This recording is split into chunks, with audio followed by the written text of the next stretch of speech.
Hello friends, welcome to Ashwin land promoters. நாம் இனி என்ன பார்க்க போகிறோம்னா, ஒரு அழகான வீட்டு மனையை தான் நாம் இனி பார்க்க போகிறோம். இந்த வீட்டு மனை எங்கே இருக்குன்னா, திங்கள் சந்தை, அதாவது திங்கள் சந்தையிலேருந்து ஒரு 3/4 கிலோமீட்ரு டிஸ்டன்ஸில் தான் இருக்குது. நீங்கள் பாருங்கள், திங்கள் சந்தையிலேருந்து ஒரு 3/4 கிலோமீட்டர் டிஸ்டன்ஸில் தான் இருக்குது. பாருங்கள், நம்ம சொன்ன அந்த வீட்டு மனை இதுதான். பாருங்கள், இதுதான் அந்த வீட்டு மனை. பாருங்கள், 6 தென்னை மரம் நிற்குது. பாருங்கள், 6 தென்னை மரமும் உங்களுக்கு நல்ல காய்வனம் உள்ள மரம் தான். பாருங்கள், சுற்றி குடியிருப்பு பகுதி தான். பாருங்கள், சுற்றி குடியிருப்புகள் பகுதி தான்.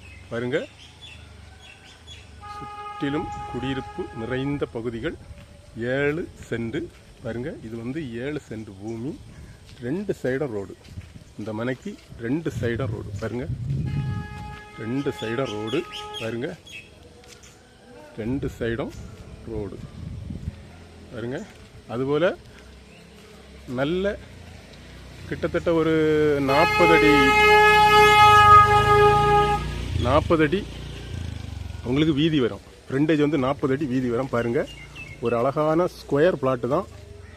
40 அடி ஃப்ரண்டேஜ் வரும். பாருங்கள், சுற்றிலும் குடியிருப்பு நிறைந்த பகுதி. பாருங்கள், திங்கள் சந்தையிலேருந்து சுமார் ஒரு 3/4 கிலோமீட்டர் டிஸ்டன்ஸில் தான் இந்த பிளாட் உங்களுக்கு அமைஞ்சிருக்கு. பாருங்கள், அப்புறமா இந்த ரூட்டு நேராக போயாச்சுனா, நான் காமிக்கிற அந்த ரூட்டு நேராக போயாச்சுன்னா 3/4 கிலோமீட்டர் தான். கரெக்டாக 2 நிமிஷத்தில் திங்கள் சந்தை போயிடலாம். காரெல்லாம் போகும். அதுபோல் இந்த ரூட்டு போயிட்டீங்கன்னா ஒரு 3/4 கிலோமீட்டரில் ரயில்வே ஸ்டேஷன் போயிடலாம். 3/4 கிலோமீட்டர் தான், 2 நிமிஷம் தான். அதுமாரி இந்த ரூட்டு போனாலும் திங்கள் சந்தை தான். திங்கள் சந்தை போயிடலாம். திங்கள் சந்தை இதுலேருந்து 3/4 கிலோமீட்டர் தான்.